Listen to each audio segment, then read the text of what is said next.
कोई तो रोकिए इस दुष्ट दुर्योधन को, दुशासन को, जो एक नारी को मेरी सभा में लज्जित कर रहे हैं। लज्जित कर रहे हैं, लज्जित कर रहे हैं, लज्जित कर रहे हैं। लज्जित और तुझे? हाँ, 5 लज्जाहीन पांडवदासों की पत्नी को, जिन्हें अपनी पत्नी को दुख में दांव पर लगाने में तनिक भी लज्जा नहीं आई। और ये पितामह गुरुद्रोण और काकाश्री भला क्या किस मुख से कुछ कहेंगे जब पांडव वंश की कुलवधू दुख में दांव पर लगाई जा रही? ये सब अपनी मुख स्वीकृति दे रहे थे। शासन ला अंधे का पुत्र अंधा कहने वाली शीलादासी को बैठाओ मेरी गंगा पर, जिससे कि ये अपनी शोभा बढ़ाया।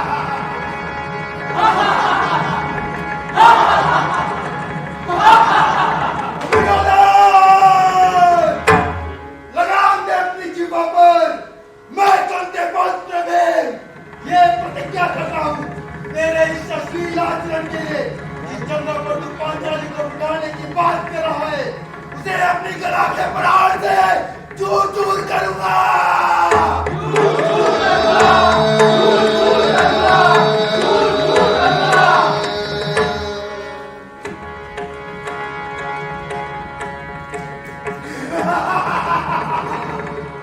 मूर्ख दुशासन, तू डरतेस मोटू भीम से? देख क्या रहा है ये वस्त्र कंडे 5 पत्तियों वाली दासी कुंता को।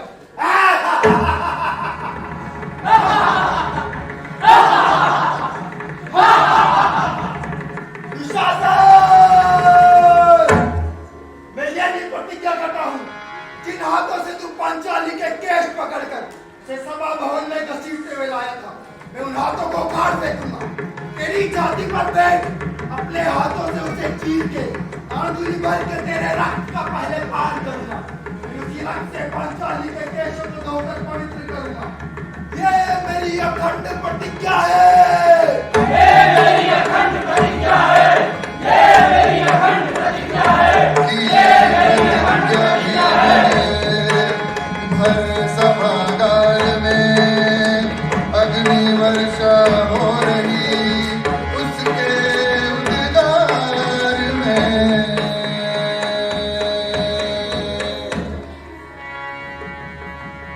जो समाज इंद्रप्रस्थ की पटानी, द्रुपद की पुत्री और पांडवों की पत्नी के वस्त्र हरण पर चुप रह गया, वो समाज किसी साधारण नारी के सम्मान की क्या रक्षा करेगा? द्रौपदी वस्त्र हरण समाज के समूह की एक चुनौती थी और सभ्य समाज का ये दायित्व बनता है कि वो इसका विरोध करे, ना कि किसी न किसी शपथ की आड़ में मूक दर्शक बना रहे। लेकिन उस सभा में जो हुआ वो उचित नहीं था किसी भी नारी के सम्मान को ठेस पहुंचाने का, या उसे भरी सभा में प्रताड़ित करने का अधिकार किसी को नहीं है।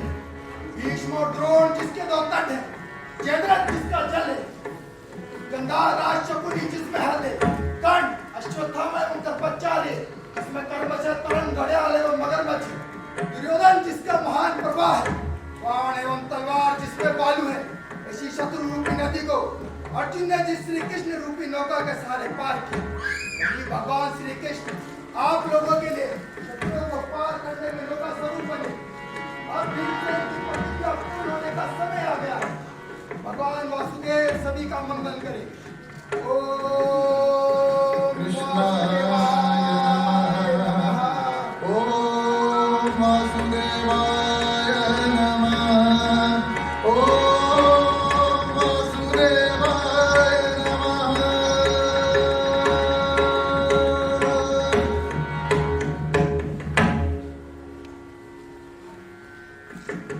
इस महासंग्राम में दुर्योधन के सभी सेनापतियों ने अपने प्राणों की आहुति दी।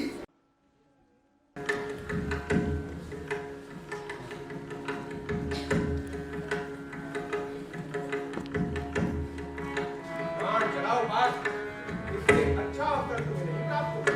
हे वासुदेव, मैं पितामह पर बाण नहीं चला सकता, ये मुझसे नहीं होगा। झूठ ना बोलो बात, यही उचित समय है पितामह को युद्ध में परास्त करने का और शिखंडी की प्रतिज्ञा पूर्ण होने का समय दिया इस बार। बाण चलाओ। पितामह, बाण चलाइए ना, चलाइए ना। अर्जुन, आज रथ पर अपने साथ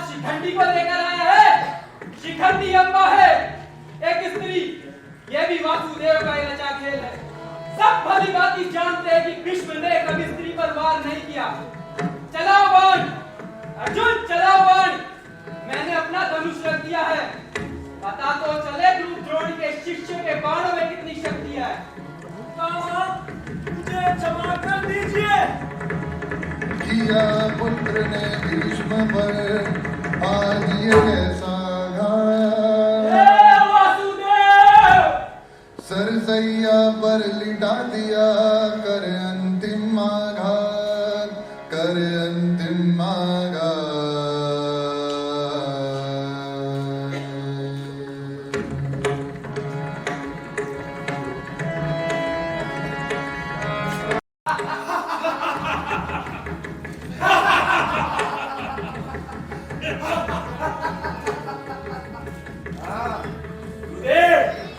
चलाइए बाण। धनुष और चलाइए बाण। एक ही बाण में इसका वध कर दूंगा महाराज। अरे सूर्यास्त से पहले इस बालक अभिमन्यु का वध नहीं होना चाहिए। जिस प्रकार भीमसेन ने मेरे भाइयों का वध किया है और कोई दया नहीं दिखाई, उसी प्रकार इसकी मृत्यु होनी चाहिए।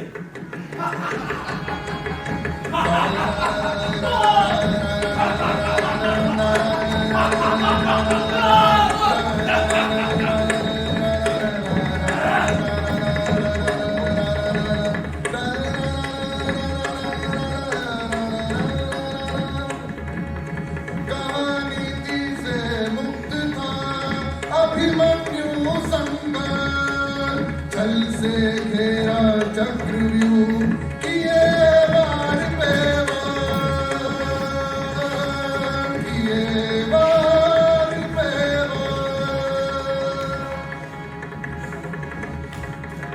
महारथी अर्जुन का पुत्र हूँ मैं, जिनके तीरों ने पितामह भीष्म को पार सैया दी।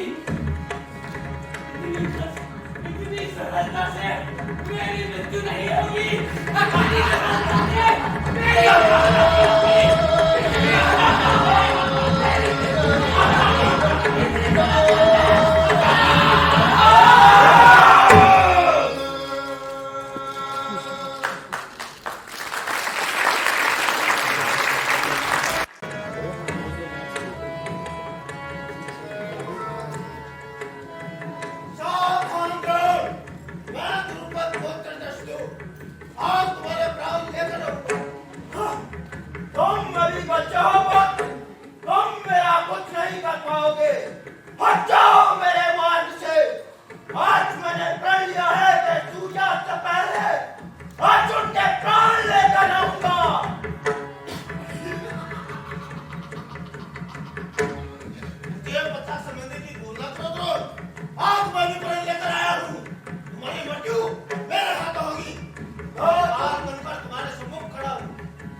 अश्वत्थामा हतो हत हुआ झूठ धरोष, पुत्र हठ के वास्ते मारे कितने निर्दोष, मारे कितने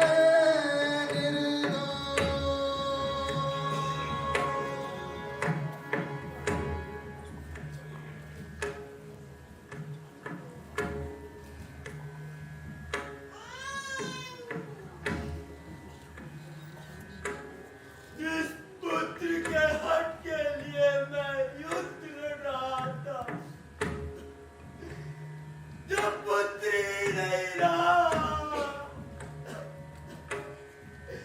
तो मेरा इस युद्ध में लड़ने का कोई रट नहीं रहा। अश्वत्थामा!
क्या सोच रहे हो बात?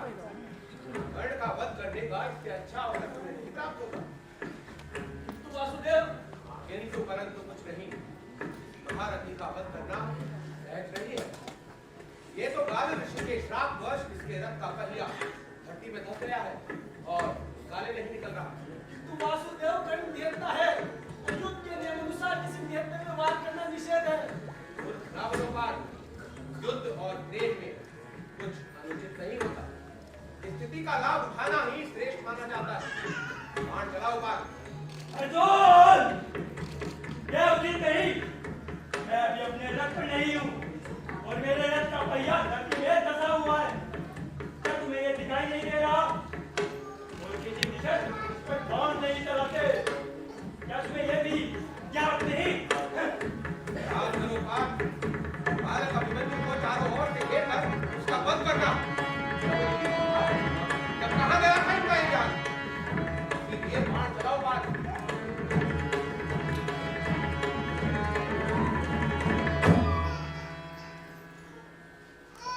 माँ, तुम प्रसन्न रहो। प्रसन्न रहो, दिया वचन को मान। कुंती पुत्र हारा हुआ, हुआ वीर गति को प्राप्त।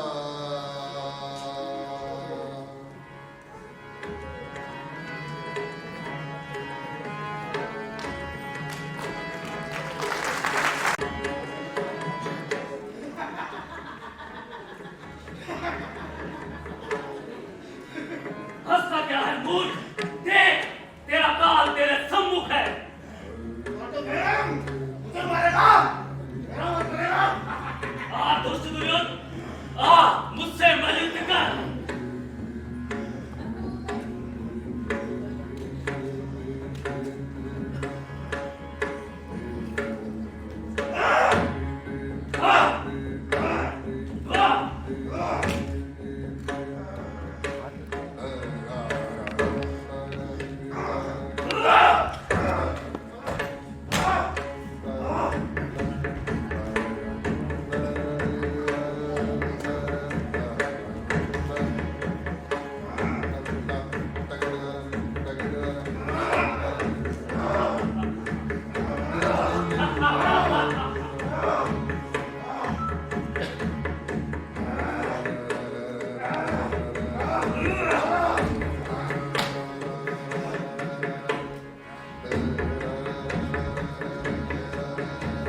सभा में घसीटा, मैं इन्हीं हाथों को तेरे बुजमुदों से अलग कर दूंगा।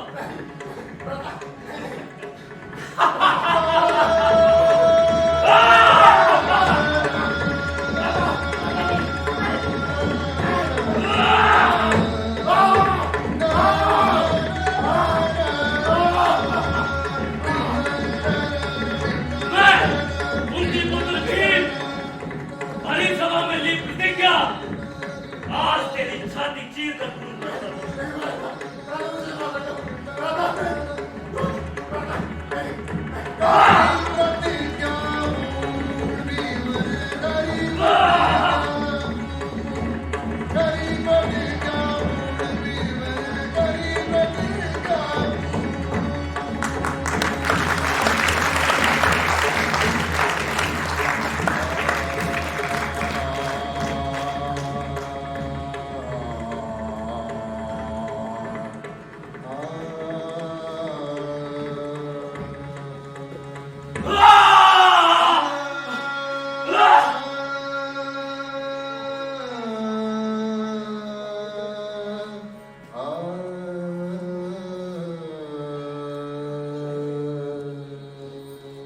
मैंने दुशासन का वध कर दिया है द्रौपदी। मैंने दुशासन का वध कर दिया है द्रौपदी। मैंने दुशासन का वध कर दिया। मैंने दुशासन का वध कर दिया है द्रौपदी। मैंने दुशासन का वध कर दिया। मैंने दुशासन का वध कर दिया।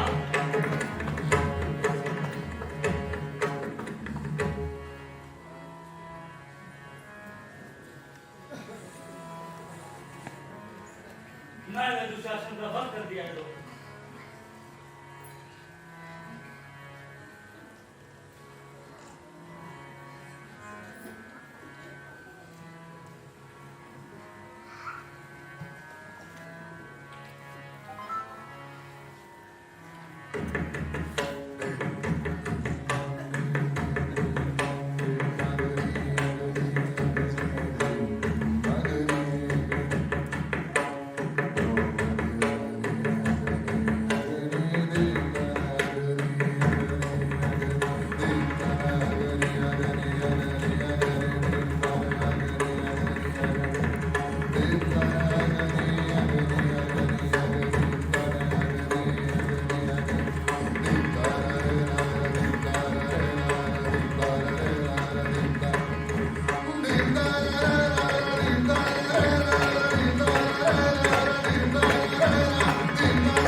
मैंने दुशासन का वध कर दिया है द्रौपदी।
सन्नाटा वीराना खामोशी अनजानी।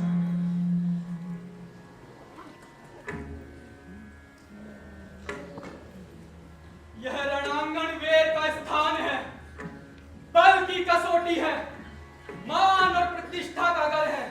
पुरुषों की वीरता की प्रतिष्ठा अंतकाल में राजाओं की सोने की वीर शैया तथा प्राणों की आहुति देने के लिए अग्निहोत्र नामक यज्ञ है। इतना ही नहीं, राजाओं के स्वर्ग जाने का यह मानो सेतु अथवा सीढ़ी है। ऐसे रण नामक क्षेत्र में हम आए हैं। यहाँ चारों ओर गिद्धों के आवास हैं।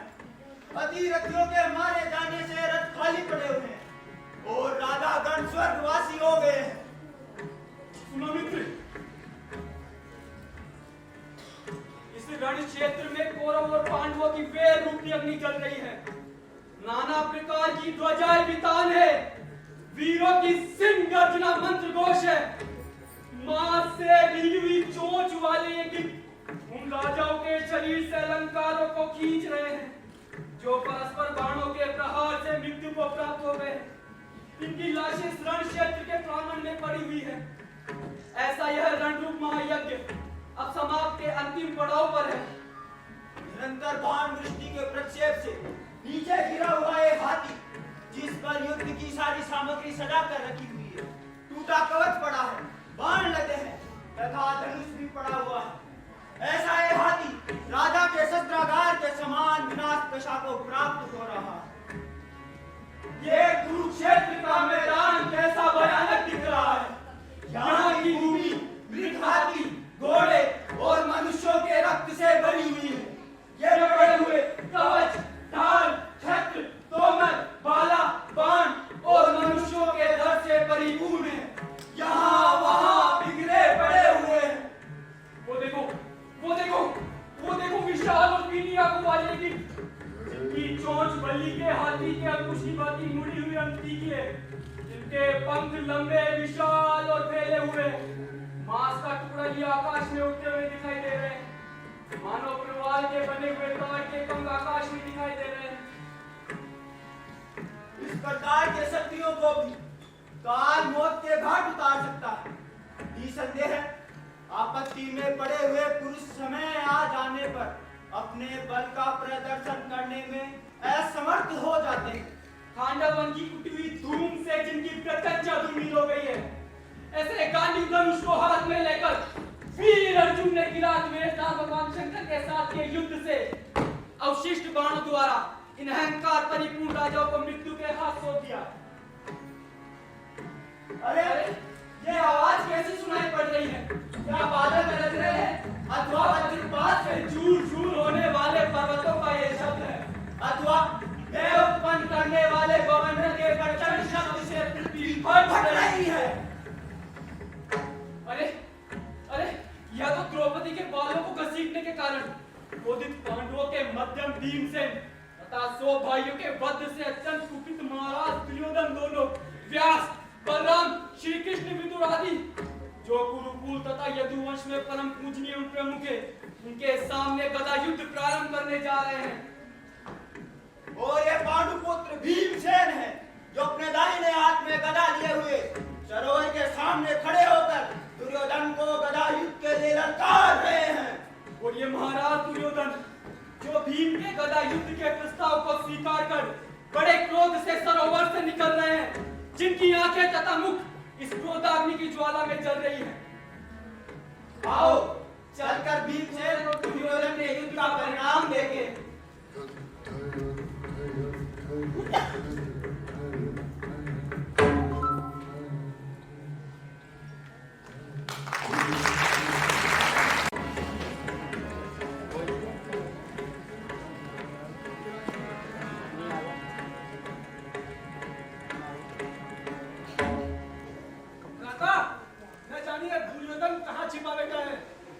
अवश्य ही जलाशय के भीतर छिपा हो।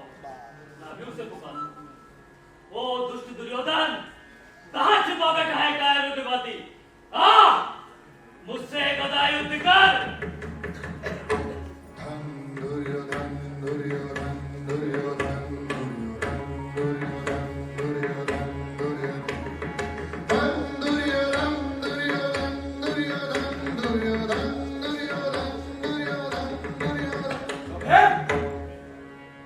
तुम्हारे समक्ष खड़ा हूं। तुम और तुम्हारे भाई मुझे गदा युद्ध में परास्त नहीं कर सकते। मैं गदा युद्ध में तुमसे श्रेष्ठ हूं। लो, मैं तैयार हूं। करो मुझसे युद्ध।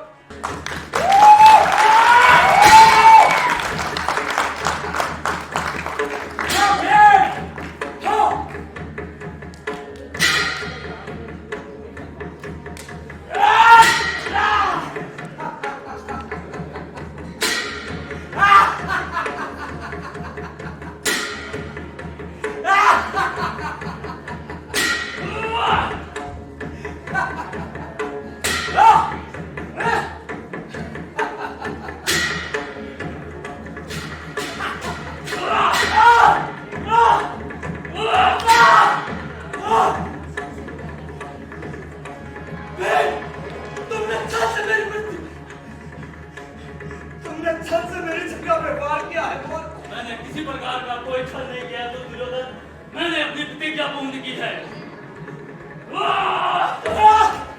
चला दुर्योधन और भीम का युद्ध बड़ा विकराल। दाव चल रहे दाव पर चली जान पर जान, चली जान पर जान। हाय धिक्कार है महाराज भीम पड़े। खून से लथपथ दुर्योधन को नीचे गिरा देखकर भगवान व्यास आकाश में चले गए। भीम को श्री कृष्ण भुजाओं का सहारा दे रहे हैं तथा दुर्योधन के प्रति पक्षपात करने से भयभीत पांडव अपने शिविर की ओर चल पड़े। और ये बलदेव जिनके कंधों पर हल सुशोभित हो रहा है, क्रोध के कारण उत्तेजित नेत्र वाले बलदेव भीमसेन को ललकारते हुए इधर ही आ रहे हैं, जिनकी विशाल आंखें क्रोध से लाल हो गई है। आओ मित्र चले।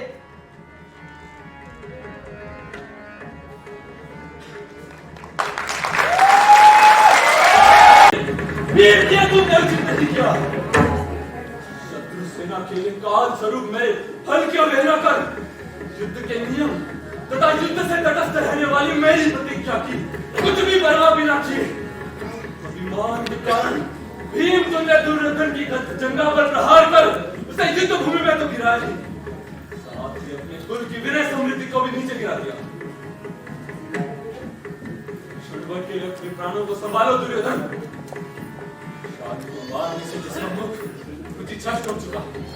जो महासुर जरासंध के नगर की चार दीवारी को एक अंकुश की भांति विकीर्ण करने वाला और जो कालिंदी के जल का नियामक है, जैसे हल से भीम के रक्त तथा पसीने से पनकी छाती पर प्रहार कर आज क्या क्या बनाने में व्यग्र करूंगा। भगवान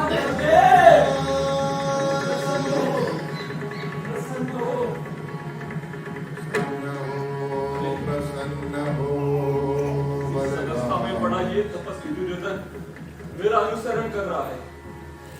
इसका श्रीयुक्त शरीर पृथ्वी के चंदन रूपी रक्त से अनुलिप्त होने के कारण आज शोभित हो रहा है। पृथ्वी पर पेट के बल सरकने के कारण धूल से दूसरी भुजा वाले बालक की भूमिका में खुद को स्थित कर चुका है, जो इस समय अमृत मंथन हो जाने के बाद देवता और असुरों द्वारा मंगल पर्वत से युक्त अपने शरीर को समुद्र जल से धीरे धीरे खींचता हुआ वासुकी नाग की भांति दिखाई पड़ रहा है। गुरुदेव, मैं यहाँ भीमसेन ने युक्त नियमों का अतिक्रमण कर गदा प्रहार से मेरी चंगा को घायल और जर्जर बना दिया। इसलिए मैं अपने हाथ मेरे शरीर को धरती पे घसीटता हुआ किसी तरह ये धारण कर रहा हूं। भगवान बलदेव प्रसन्न हो, प्रसन्न हो। जमीन पे गिरा हुआ मेरा ये सिर आपके युगल चरणों में पड़ा। सर्वप्रथम आज अपना रोष त्याग दे, जिससे कुरुकुल के मरे हुए पितरों का पिंडदान करने वाले ये पांडव रूपी मेघ जीवित रहे, क्योंकि सारी शत्रुता विग्रह संबंधित कथाएं तथा सभी समाप्त हो चुकी। अपने प्राणों को संभालो दुर्योधन। आप क्या कीजिएगा? मैं अच्छा सुनो, रक्षित फल के मुख से शरीर क्षत विकसित कर उसे प्रहार से करते हैं तो देवस्थान को चूर चूर कर इन पांडवों का उनके साथ पशु और हाथियों के साथ मार कर और उनके अनुयायियों को भी स्वर्ग का अनुयायी बनाकर उन्हें समर्पित करूंगा। नहीं नहीं, आप ऐसा ना कहें। अब भीमसेन की प्रतिज्ञा पूरी हो गई है। मेरे 100 भाई स्वर्ग जा चुके हैं और मैं खुद इस अवस्था को प्राप्त है। बलदेव, अब ये युद्ध क्या कहेंगे? मेरे सामने तुम्हें धोखे से मारा गया, इसलिए मुझे क्रोध उत्पन्न हुआ है। भीमसेन ने मुझे छल से प्राप्त किया, इस बात को आप स्वीकार करते हैं? भला इसमें भी कोई संदेह है? तब तो प्रसन्नता की बात है कि मेरे प्राणों का भी मूल्य है, क्योंकि चारों ओर से धधकती आग से, भयावह लाक्षा ग्रह से, अपनी बुद्धिमानी से अपने आप को बचा लेने वाले, युद्ध में कुबेर के घर में वैग से पत्थरों की वर्षा करने वाले, नामक दैत्यपति के प्राणों का आनंद करने वाले, यदि इस भीम द्वारा मुझे छल से पराजित समझ रहे तो हे बलराम, निश्चय ही मैं आज भी प्राप्त नहीं हुआ हूं जिसने इंद्र के कल्पवश उसके मान के साथ ये अपहरण कर ली, दिव्य शस्त्रवश अपनी लीला से समुद्र के जल में शयन किया। उसी जगत के प्रिय श्री कृष्ण ने भीमसेन की गदा में प्रविष्ट होकर अचानक मुझे मृत्यु के हाथ सौंप दिया। अपने प्राणों को संभालो दुर्योधन। दुर्योधन!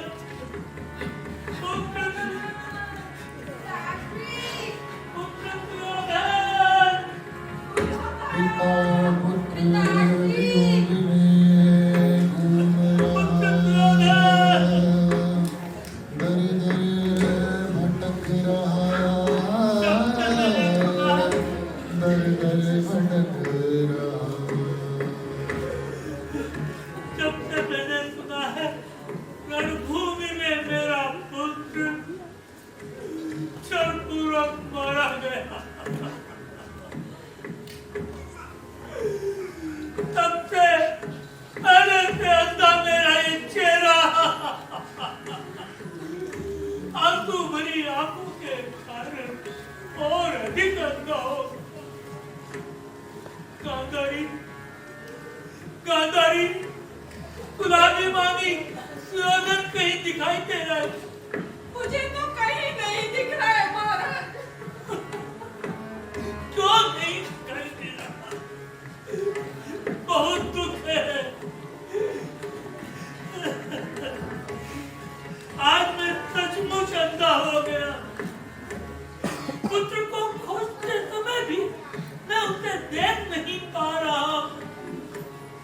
अरे नीचकाल, शत्रुओं को रण क्षेत्र में मसल देने वाले मान और वीर के प्रदीप अत्यंत गंभीर 100 पुत्रों को जो अभी भूमि में मरे पड़े हैं, इनको जन्म देने वाले ये धृतराष्ट्र क्या एक पुत्र के द्वारा भी दी जाने वाली जलांजलि के उपभोग के लायक नहीं रहा? पुत्र सुयोधन, उत्तर दो। 100 पुत्रों के विनाश से व्यथित महाराज को आश्वस्त करो। ये तो माता गांधारी है। पुत्र एवं पौत्रों के मुख को देखने के लिए उनकी आंखें कभी लालायित नहीं हुई। आज दुर्योधन के अस्त हो जाने वाले शोक से अपना दिल खो चुकी है। निरंतर बहते हुए आंसुओं से भीगी हुई पतिव्रत धर्म स्वरूप अपने आंखों की पट्टी को धारण किए हुए हैं। पुत्र सुयोधन अष्टादश अक्षोहिणी सेना के सेना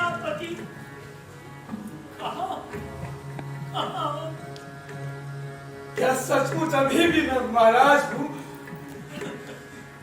100 पुत्रों में श्रेष्ठ पुत्र, मुझे उत्तर दो।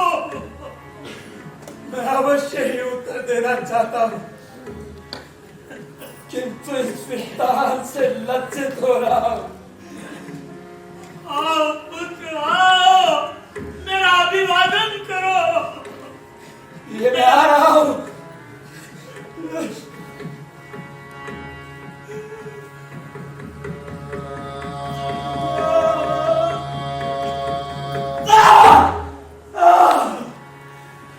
धिक्कार है, ये मेरे ऊपर दूसरा प्रहार है। इस गदायुद्ध एवं केशाकेशी युद्ध में भीमसेन ने मेरी दोनों जंघाओं को विनष्ट किया ही, साथ में माता पिता के चरणाभिवादन से भी वंचित कर दिया। अरे ये कौन है जो हमारे वस्त्र खींचकर हमें मार्ग दिखा रहा है? दादाजी हम हैं दुर्जय। पुत्र दुर्जय है। बेटा अपने पिताश्री का पता लगाओ। दादाजी मैं सचमुच थक गया हूँ। तो जाओ अपने पिताश्री की गोद में बैठकर विश्राम करो। दादाजी मैं जा रहा हूँ। पिताश्री आप कहाँ हैं? पिता के वियोग में दर दर घूम रहा, नहीं लगा पता पिता का। हृदय के सनिक रहने वाले पुत्र का शोक मुझे जला रहा, जिसने दुख का कभी नाम नहीं सुना, जो मेरी गोद में शयन करने योग्य है। तुझे मुझे प्राचित देखकर अपने मन में क्या करेगा? पिताश्री आप कहाँ हैं? अरे ये महाराज तो भूमि पर पड़े हैं। पुत्र तुम यहाँ क्यों आए हो? इसलिए क्या पानी में देर कर रहे थे? इस अवस्था में भी पुत्र का स्नेह हृदय को जला रहा है। आपकी गोद में बैठो। तुझे दूर हटो, मुझे बड़ा कष्ट है। जो मेरे हृदय को आनंदित कर देता था, यही ये पुत्र मुझे आपकी तरह चला रहा है। आप मुझे गोद में बैठने से मना क्यों कर रहे हैं? पुत्र, तुम पहले से बस इस परिचित आसन को छोड़ जहां चाहो बैठो, क्योंकि आज से ये गोद रूपी आसन तुम्हारे लायक नहीं है। तो आप कहाँ जाओगे? मैं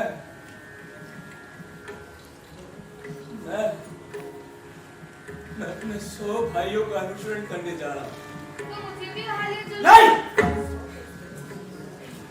नहीं, मैं तुम्हें वहां नहीं ले जा सकता।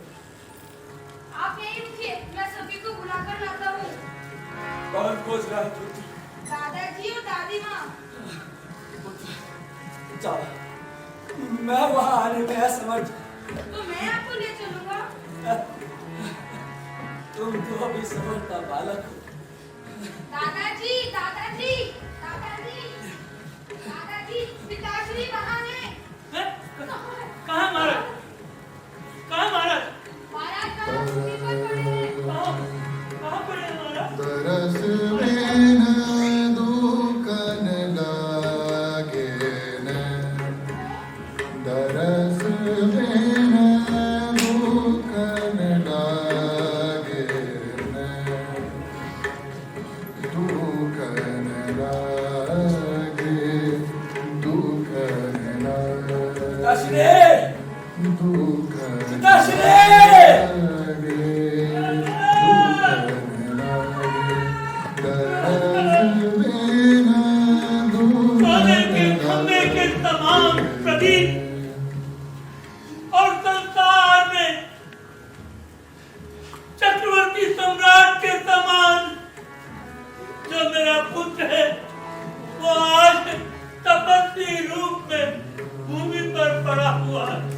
आज मैं अपने आप को उत्पन्न हुआ समझ रहा हूँ। पिताश्री, आप इस समय क्यों पश्चाताप कर रहे हैं? पुत्र, मैं पश्चाताप से रहित कैसे रह सकता हूँ, जिसके मान युग पराक्रम में उद्भट और युद्ध यज्ञ में दीक्षित 100 पुत्र नष्ट होकर भी अभी तक नष्ट नहीं हुए थे। एक तुम्हारे हाथ होते थे, वे सभी नष्ट हो गए हैं। फिर पड़े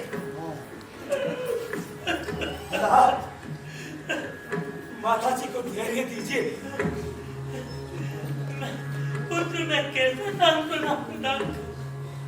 युद्ध में बिना पेट दिखाए जो मारा गया हूँ, ऐसा जानकर अपना शोक त्याग दे और कुछ बहनों के रह करे मात्र आपके ही चरणों में जिसके मुकुट परिणत हुए हैं, ऐसे जिस सम्मान के साथ पैदा हुआ उसी सम्मान के साथ चलती हुई अपनी विवाह ना कर स्वर्ग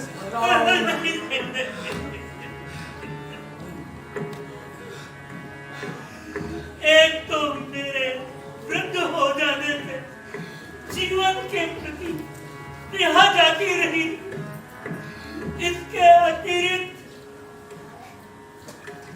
मैं जन्म से अंधा भी तो हूँ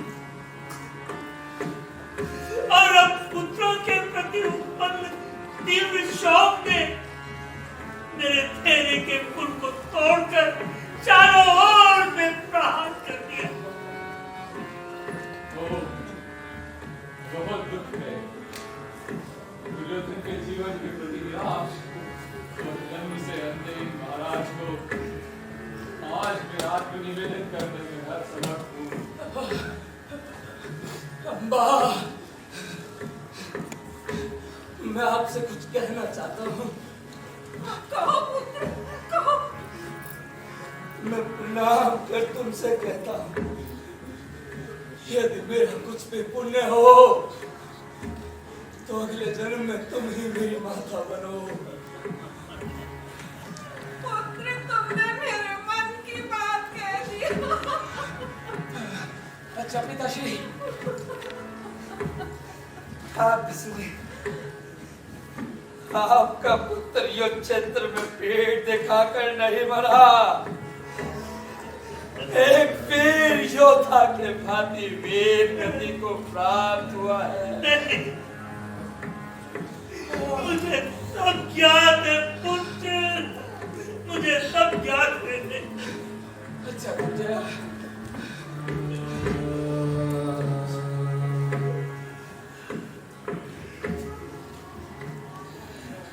दुर्जय, मेरे समान ही पांडवों की सेवा करना, पूजनी अम्बा कुत्ती की आज्ञा मानना,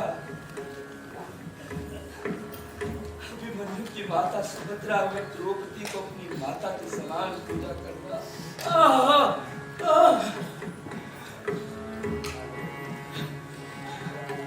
और मेरी मृत्यु के बाद युधिष्ठिर के विशाल और रेशमी वस्त्र से ढके हुए दाहिने हाथ के स्पर्श को तू पांडु पुत्रों के साथ तर्पण करते समय मेरे नाम उच्चारण के बाद जलांजलि अर्पित करना।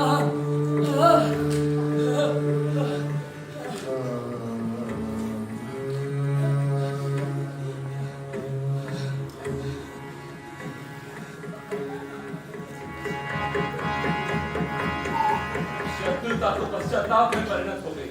दुर्योधन! मित्र दुर्योधन! दुर्योधन! मित्र दुर्योधन!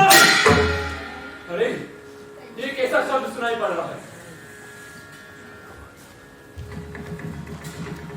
युद्ध, कवच और दुंदुभी की आवाज बंद हो जाने से अत्यंत शांत, बाण, कवच, छत्र और चावलों से जहां तहां बिखर जाने, सारथी और योद्धाओं के विनष्ट हो जाने पर आज किसके धनुष की टंकार आकाश मंडल में कौवों को भयभीत बना रही है?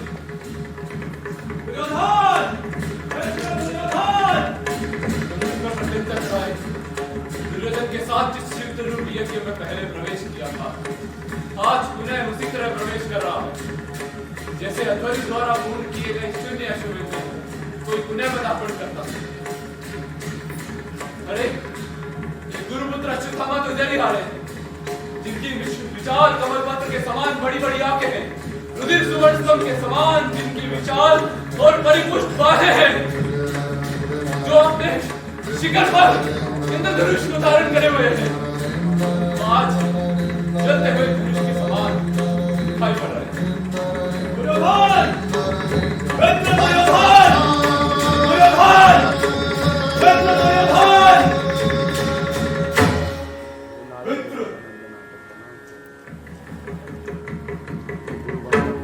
हे प्रशंसा के योग्य राजाओं, तुम लोगों की देह युद्ध के उत्साह से दोनों दलों के सैन्य रूपी समुद्र के संगम के समय ही उछलते शस्त्र रूपी मगरमच्छों से छिन्न भिन्न कर दी गई है और थोड़े श्वास में तुम लोगों के प्राण मरे हैं। अतः तुम सब मेरी बात सुनो। जिसकी दोनों झुंगा छल से तोड़ी ऐसा दुर्योधन में नहीं, युद्ध भूमि पर शिथिल तथा निष्फल शस्त्रों वाला वो अंगराज कर्ण में नहीं, किंतु आज इस युद्ध भूमि पर अस्त्र शस्त्रों से सुसज्जित मैं वो द्रोण पुत्र अश्वत्थामा हूं, जो आज अकेले एक युद्ध का अन्वेषण करने आया हूं, अथवा जिससे कोई लाभ होने वाला नहीं है। ऐसी आत्मविजय रूप प्रशंसा वाली समर्षि से क्या लाभ? जब मैं पिताजी के तर्पण में लगा था, तब कुरुकुल ने घोर मारा दुर्योधन को। उस भीमसेन ने, कायर भीमसेन ने कपट से पराजित किया। और इसे मानेगा कौन? इसे मानेगा कौन? रथ और हाथियों पर बैठे हुए, हाथ में धनुष बाण लिए हुए 11 क्षोणी सेना के राजा लोग, जिसके एक आदेश की पालना के लिए हाथ जोड़कर तैयार रहते थे। परशुराम के बाणों से भिन्न कवच वाले भीष्म और मेरे पिता श्री द्रोणाचार्य, जिसके पार्षदों की रक्षक थे, ऐसे अतिरथी वीर महान दुर्योधन को काल के प्रभाव से युद्ध में जीत लिया गया। गदा प्रहार के कारण शतविक्षत एवं प्रभामान आद्र गात्रों से ये दुर्योधन अस्ताचल के ऊपरी भाग पर विराजमान संध्या की गाढ़ लालिमा से रक्त वर्ण वाले अस्तिमत सूर्य जैसे दिखाई पड़ रहे हैं। हे गुरुराज, ये क्या?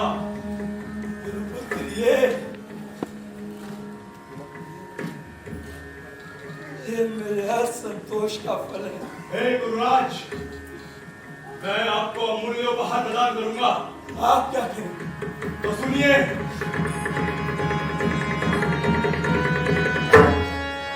गद्ध के योद्धक गरुड़ की पीठ पर बैठे हुए 4 भयंकर भुजा धारण करने वाले, चक्र धारण करने वाले श्री कृष्ण को पांडवों के साथ अपने शस्त्र जालों से मिट्टी में मिला दूंगा। जिस प्रकार से चित्र के सभी रंगों को एक साथ मिलाकर चित्र जलाता है।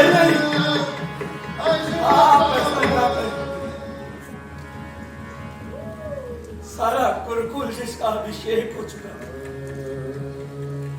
पृथ्वी में सोया पड़ा। कर्ण स्वर्ग चले गए। शांतनु पुत्र भीष्म रणभूमि में गिरे पड़े हैं। मेरे सौभाग्य युद्ध में सबके सामने ही मारे गए और मैं खुद इस अवस्था को प्राप्त हो चुका। गुरुपुत्र, आप अपना ही धनुष त्याग। हे गुरुराज, उस गदापात तथा केशवकेशी युद्ध में भीमसेन ने तुम्हारी दोनों जंगाओं को तोड़ा, साथ में तुम्हारा स्वाभिमान भी नष्ट कर दिया। नहीं, आप ऐसा ना करें। महावीर राजाओं का शरीर होता है और मान के लिए ही ये युद्ध छाड़ा। और देखो गुरुदेव, उस समय मैंने दुख में द्रौपदी के केशों पे हाथ रखकर उसे घसीटा। युद्ध में पांडु पुत्र अभिमन्यु जो बालक ही था उसका वध किया। समस्त पांडवों को जीत कर मैंने उन्हें वन में जंगली पशुओं के साथ आश्रय लेने को विवश कर दिया।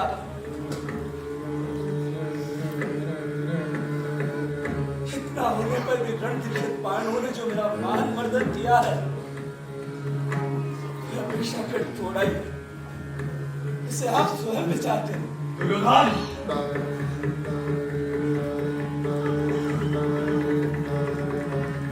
मैं सब प्रकार से दृढ़ प्रतिज्ञ हूं।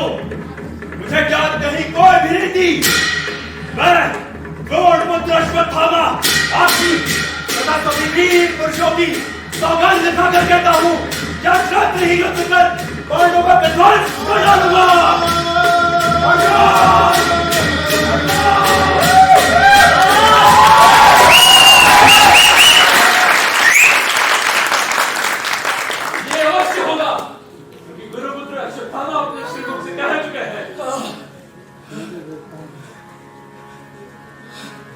मेरे मन की बात पूरी हुई। अब मेरे प्राण मुझे छोड़ना ही चाहते। ये यहाँ पर शांतनु पुत्र प्रभुति मेरे पिता वो पितामह है। ये मेरे सौ भाई हैं जो कण को आगे कर खड़े हैं। ये ऐरावत हाथी पर बैठा हुआ काग पक्षधारी अभिमन्यु जो इंद्र के हाथों का सहारा ले उसे कुछ कह रहा है। ये उर्वशी आदि अप्सराएं मुझे चारों ओर से घेरी हुई है। ये समुद्र शरीरधारियों के तथा गगनती महानदियां आई हुई है। शस्त्र वीरों का वहन करने वाला जो धर्मराज द्वारा प्रेरित है, मुझे लेने के लिए प्रेरित है। ये मैं आ रहा हूं, ये मैं आ रहा हूं।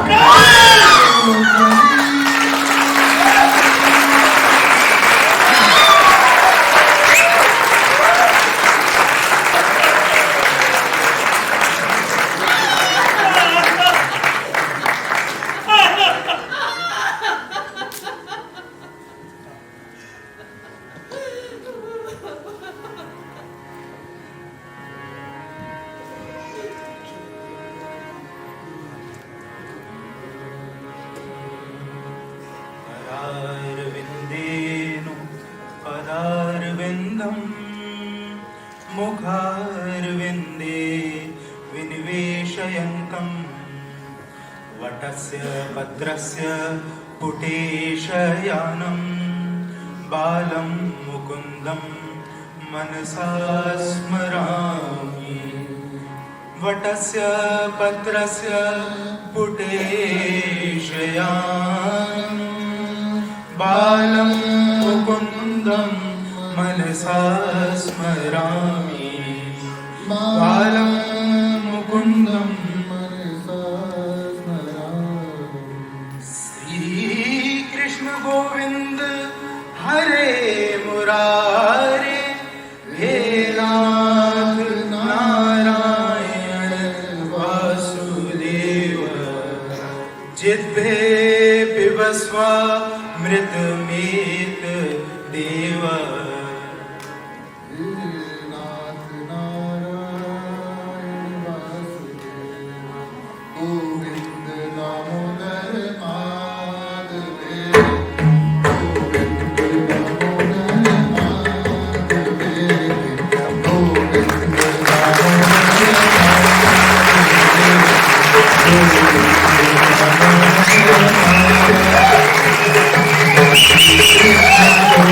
Thank you.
today's presentation गुरु मंगल।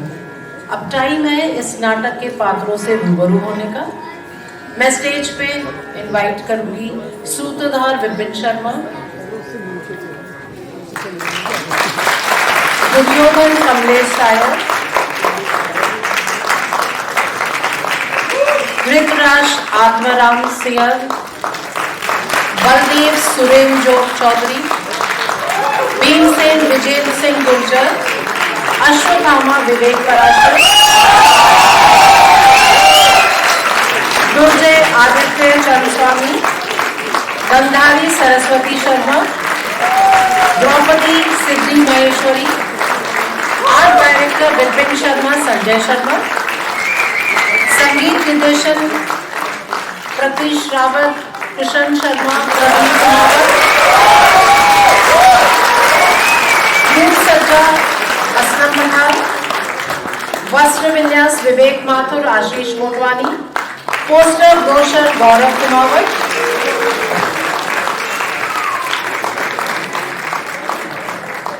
प्रकाश व्यवस्था Om Prakash Saini. Touching presentation. Once again, thank you. Shabba khair, good night.